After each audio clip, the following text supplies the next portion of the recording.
Welcome back to another episode of Built and Backed. Joining me today is Vijay Ravindran, who's the CEO and founder of Floreo, who combines his extensive expertise from pivotal roles at Amazon and the Washington Post to spearhead innovation and immersive technology for autism therapy. His tenure as the Chief Digital Officer at the Washington Post saw groundbreaking advancements in digital media and content delivery, revolutionizing how news is consumed in the digital age. His leadership, honed through his experiences at Amazon, including leading the launch of Amazon Prime, underscores Floreo's mission to leverage virtual reality for transformative autism therapy. Vijay, welcome to the show. Thank you for having me. It's my pleasure. As I mentioned before we began recording, I'm very excited to have you on Built and Backed. I have not yet had a guest who focuses on virtual reality, so I think it'll be really interesting to have you share what you've been doing at Floreo. And that's where I'd love to start, is have you give an overview of yourself and what you're doing at Floreo and what led you to starting it. Yeah, thank you. Um, as for myself, I grew up in Oklahoma and I'm a software engineer by kind of background. I was an early engineer at Amazon, as you referenced. I was there for 7 years during the early days.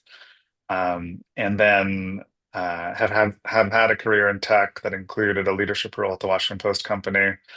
And that's really where the story with Florio starts, that uh, the inspiration and the literal catalyst for building Florio started from my son, who was diagnosed on the autism spectrum, having a first encounter with virtual reality. It was really positive. It seemed to spur some new and different abilities around development, around pretend play. And it sparked this idea that virtual reality could be a next generation medium for kids like him to learn new social and life skills. And Mhm. so that led to the start of the company and the journey we've been on since. Oh, amazing. And I'd love to hear what Floreo has built since then. If you could give an overview of like the product and what it offers and how people can use it. Yeah, so Floreo is a virtual reality therapy and training platform that is aimed at the needs of the neurodiverse. So those with conditions like autism, ADHD. We create clinically designed immersive content to teach different types of social and life skills. And we do that through off-the-shelf VR headsets like the Meta Quest line, and through by enabling supervising adults like parents, teachers, and therapists to be able to lead those experiences and be able to help that learner navigate and practice those skills so that they succeed in the real world. Our product is out there and available for clinics, schools, and families to use as a means of being able to teach lessons. And we particularly focus on lessons where immersive VR can really be a teaching aid that is otherwise not possible. So think like situations like crossing the street safely, where you want to teach the child to look both ways, judge car traffic. They get it wrong in the real world, it can be really awful. And so using VR, we can simulate all of those things in the headset and give that child a perspective on what it's like to practice in that situation and give them repetitions that they can then take to the real world successfully. Yeah. And to your point, I mean, being able to simulate an experience that might happen before it happens, I think is really great. So that way, like you shared, that there's not going into any type of dangerous situation or unsafe situation, and really being able to prevent that and teach important life lessons and skills for anyone. Absolutely. And what you learn once you start doing this is that there's really an endless list of areas that are challenging for the Mhm. neurodiverse. And once we have put the product in the hands of smart teachers and therapists and parents, the wish list just gets longer and longer. Yeah. And I imagine that I'm curious to hear like if you get some suggestions or feedback from like the parents or clinicians or teachers who might be using it of like, hey, could you maybe offer some type of content on this specific lesson or whatever it might be. I'm curious to hear how you work in that user feedback. Yeah, that's the norm, not the exception at Hmm. Floreo. So I would say about 90% of the catalog, we have over 200 lessons now, have been born out of that type of feedback, as well as the lived experience feedback of autistic adults and things that they found challenging, both growing up and at present. Hmm. Yeah. And so I'd also love to hear too if there's specific age ranges that the content might be meant for, or ultimately, I guess, what the demographics of the user might be. Yeah. Yeah, we work with a pretty wide range. The youngest kids are about 4 that can successfully use the product.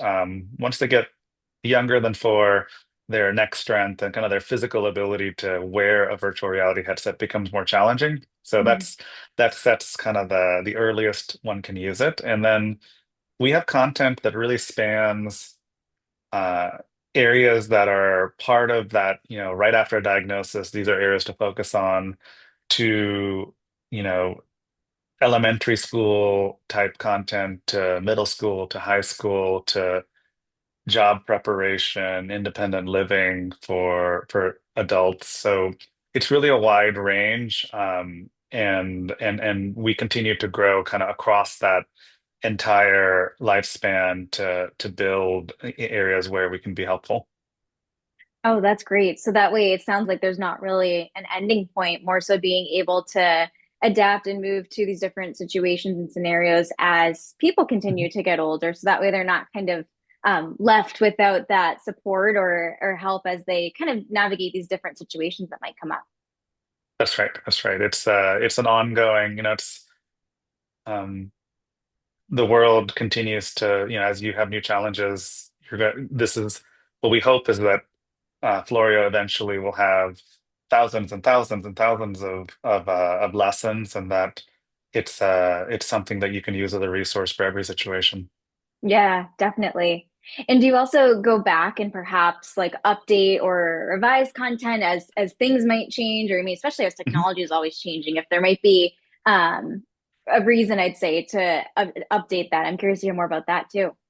Yeah, yeah. I mean, we're startups, so resources are always, precious, but Mhm. we do go back, and I think more than anything else, if like what we'll end up seeing, for instance, so for instance, we have a lesson where the learner is surrounded by 3 other tween-age children who are talking about different topics. And initially, we launched with a couple of topics.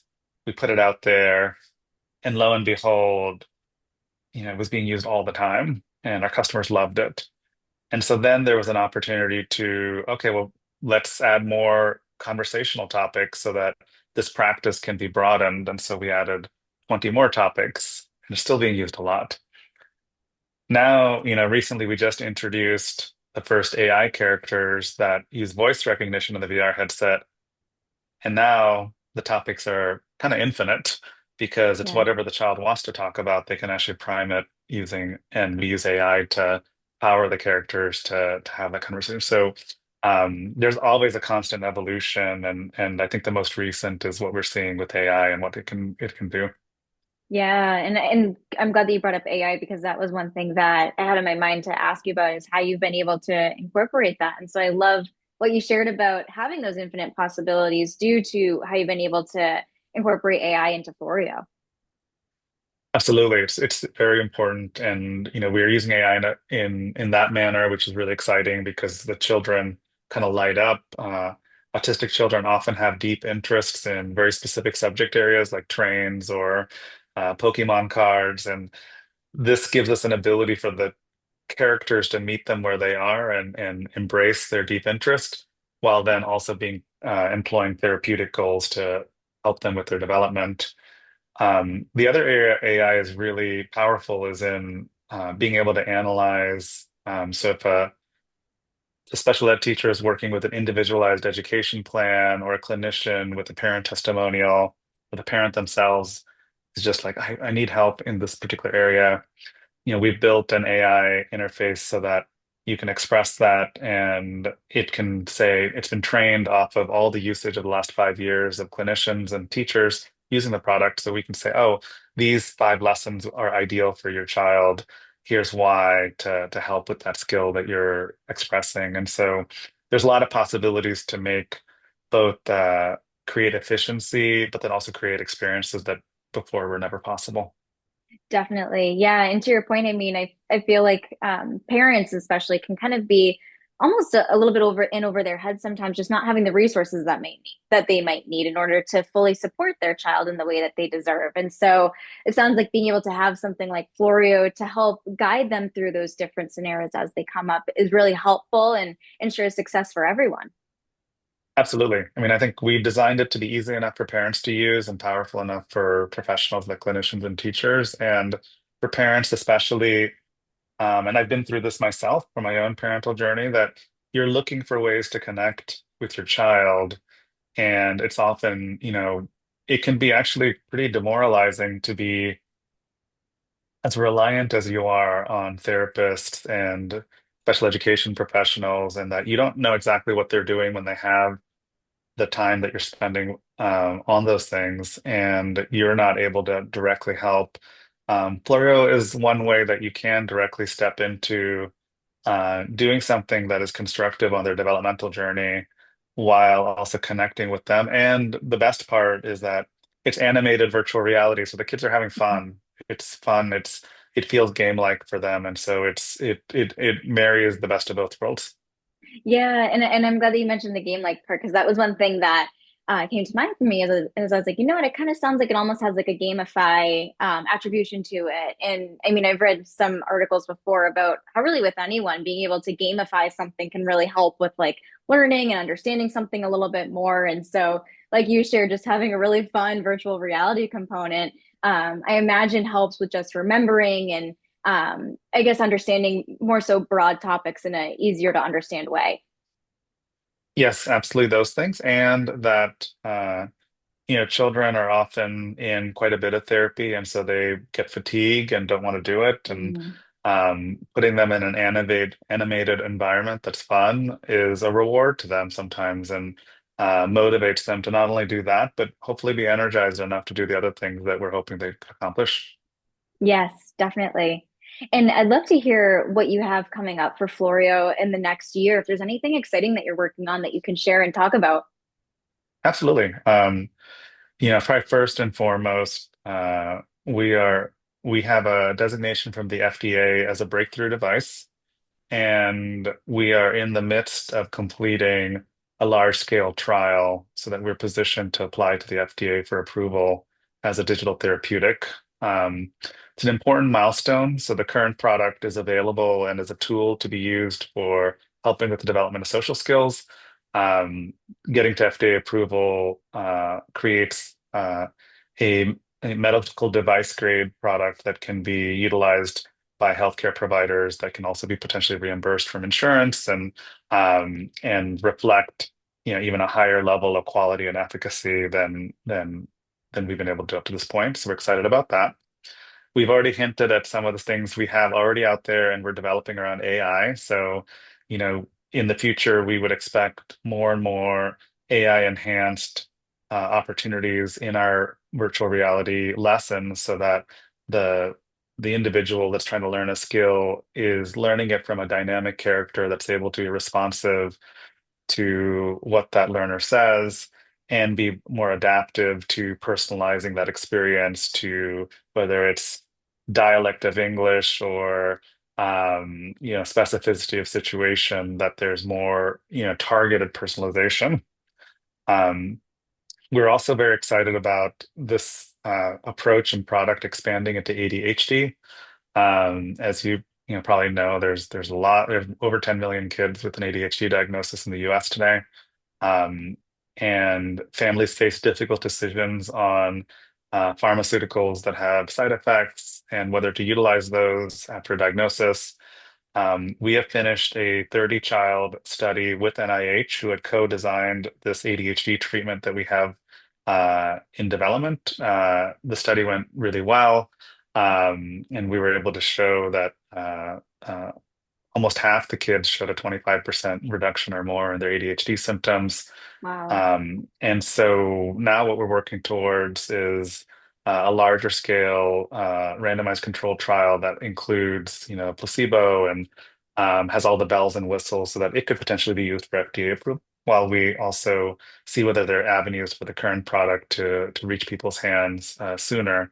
So those are two areas that we're really excited about, AI and ADHD. And we think our approach can scale to a lot of other conditions over time, but our focus is on, the autism therapy, getting to FDA approval, getting it broadly adopted in clinical therapy and special education, and then layering in the AI capabilities in ADHD over time. Yeah, and I'm especially excited. I mean, one, you have so many cool things coming on in the coming year. It's so awesome to hear about the big developments coming up. And I mean, especially with the FDA being able to be classified as that breakthrough device. And to your point about potentially being reimbursed through health insurance for families. I mean, I always think about, unfortunately, how sometimes families just don't have the means to get the support that they need and whatnot. So that insurance possibility, I think, is amazing. Absolutely. And so it's all about access and, Mhm. delivering capabilities to those who need it the most. Yes, definitely. And also really awesome to hear about the ADHD component as well. And to your point, I was going to ask you what you had mentioned about potentially seeing Floreo expanding to other conditions in the future. So that's great to hear that that sounds like it's on your horizon in the coming years to be able to work with other conditions and other diagnoses that might come up. Absolutely. Awesome. What are some roadblocks that you would say that you've faced in the past year as you've worked on expanding Floreo and building it out further? Yeah, I mean, I think anytime you're building something that needs to then be adopted by professionals as part of their trade, um, you're changing their workflow, you're changing how they do their Mhm. jobs. And so that there's always an ongoing challenge of how well you can design a product so that it kind of seamlessly fits into what they're already doing, or that it's providing benefits that are so strong that it's worth the disruption that you're causing. So, I Mhm. think we're constantly trying to uh, learn and evolve how the technology is offered. So, the virtual reality headset experience is really important for sure on teaching the skills, but also the coaching interface that we create for that supervising adult. We've spent a lot of time improving. And then the other area is that there's a lot of opportunities around using the data to be beneficial to, future treatment and insights. And so those are areas that we've tried to focus on that, as we're getting used more and more, we can do a better job with. Yeah, and that's an interesting point what you mentioned about trying to work with professionals who might not be totally open to using a product or platform that they hadn't necessarily needed before. And so I'm curious to hear what you found worked well in that scenario, of being able to build that credibility with these professionals as they've integrated it into their tools and resources that they use with their patients or with their clients. Yeah, I mean, I think you have to go deep and really put yourself in the shoes of the customer, and the customers Mhm. are the clinicians and special educators or parents choosing to use this as part of likely a portfolio of services they're using to help the child. The things that have been most beneficial are when we can observe pain points or friction and how they do things, and figure out how to alleviate that. In their existing care, it might be areas that current therapies are ineffective. So crossing the street without actually going to the street is hard if you're in a therapist clinic office. Yeah. So building a VR lesson that does that can be very attractive. And then once you have that built, being able to, make sure that they can turn it on and use it inside of the pressure of a child coming in for a 45-minute session, sitting down.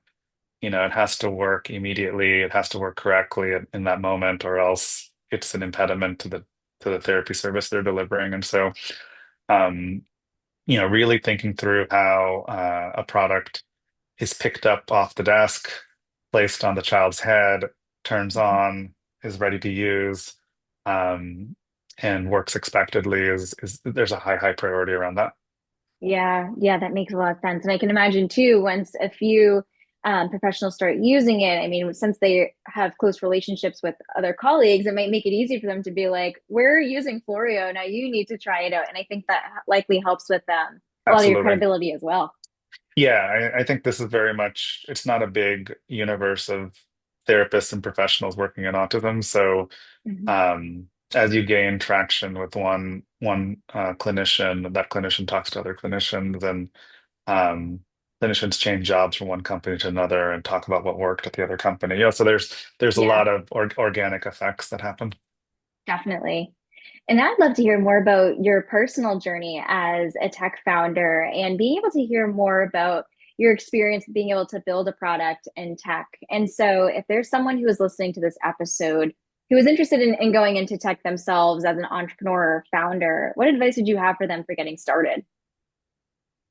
Yeah, look, I had the benefit of having a technical background for starting the company. I think if you have a non-technical background, having a technical co-founder is very important if you're building a technical product, Yeah. and kind of having that trusted partner early on. The biggest challenges are when I got into this, I wasn't thinking about it as a business. I was thinking Mm, about it as a passion project and a product idea. And, I think it's almost embarrassing to think about how little I understood about how healthcare worked at the time that I started the company. So there's a high need to become expert in the market you're trying to enter if you're trying to think about eventually, sketching out a commercialization plan, and so those things can be quite hard as a tech founder when you're especially building in healthcare primarily.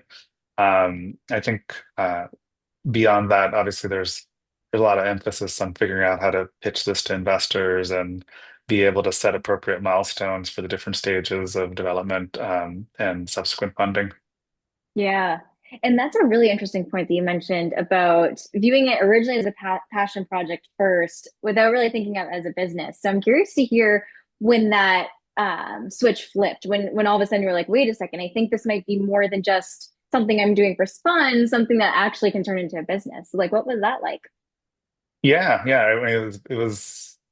I think the first was understanding that clinicians were actually excited to use something like this, Mhm.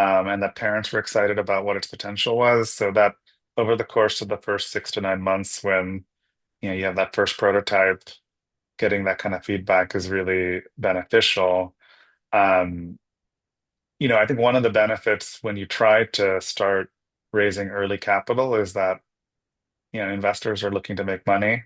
They're not donating it, and so being able to start developing and articulating your go-to-market plan and how you're trying to grow, even if it's wrong, being able to think through how you're going to do it. I mean, what I think realistically, what happens in a lot of startups, and definitely happened in our case, is that the first draft of how we were going to go to the market, didn't work like we thought it would, and we had to revise that and revise it and revise it, and we're on probably plan E at this point of seeking FDA approval, opening up reimbursement codes, and but we've gotten there, and we've iterated our way to that by learning each time more about both the sentiments of those that we need to win their hearts of to use the product, and the way that markets work. And like I said, healthcare in particular is very unique because of insurance and reimbursement and expectation of the consumer that things are paid for by insurance. um, and special education is also a unique market because of how purchasing decisions are made in the school districts and stuff. And so we've had to learn a lot. Oh yeah, definitely. And I love what you mentioned about like going through so many different iterations of your plan and now really getting to where you feel like you need to be. And I think that there is definitely a lot of resilience that you've been able to incorporate when knowing that if something doesn't work right the first time around, you're still going and finding the next best solution. But I think as a founder, it can understandably sometimes be difficult to keep going when things don't always work out right the first time. And so I'd love to hear your advice for just doing that, for being able to stick on the course and having that resiliency when things don't always go the right way the first time around. Yeah, I mean, I think there needs to be a true blue belief in that what you're trying to build and your vision is worth, spending considerable time and energy on. Um, there's definitely been tough moments along the way, but that there's always been enough positives to stay in the fight and keep figuring out what that next milestone is. And we've been fortunate that we've also picked up great supporters along the way, both investors and customers, and families who have become advocates for the product. And so I think that's given us a lot of inspiration to keep going. Definitely.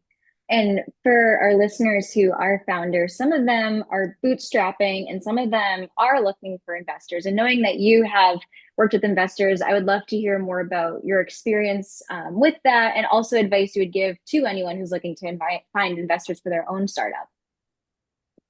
Yeah, I mean, I think while there's lots of benefits to bootstrapping it, um, it wasn't realistic for the product we were developing because the cost of developing the technology and researching it so that it's validated before being put in front of kids was quite high to achieve. And so, we've benefited from investors as well as early on things like NIH grants and other funding mechanisms. But specific to investors, it is healthy to have to defend your plan to someone that's looking at it from the outside without the context you have, um and in my case without the passion of being a parent as well driving the mission. I think having investors that are financially motivated by the mission to be like that's a good thing because Mhm.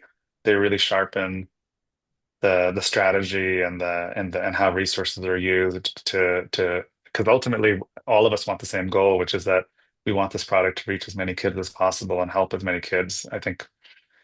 I believe that if we accomplish that, then the right business things will happen as far as being a commercially successful. And so finding investors that buy into that vision is really important um, and that are able to also provide valuable feedback to sharpen what you're doing.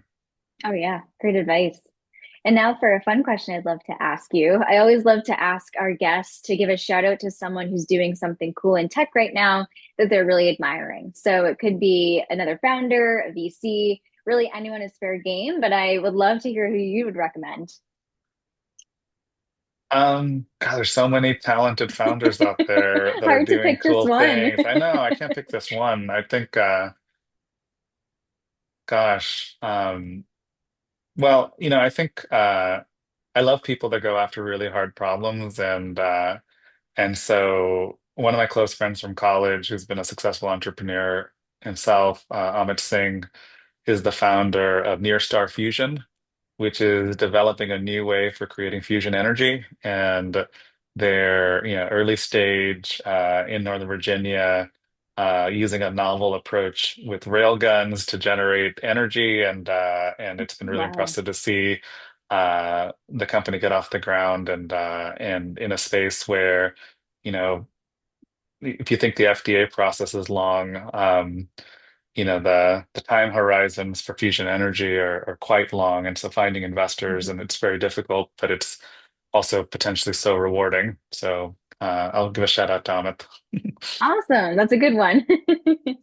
Vijay, this has been a really interesting episode, and I've so enjoyed having you come on Built and Back to share what you're building at Floreo. And I'd love to have you share with our listeners where they can find you online in case they'd like to connect. Yeah, absolutely. I'm in pretty much all of the socials.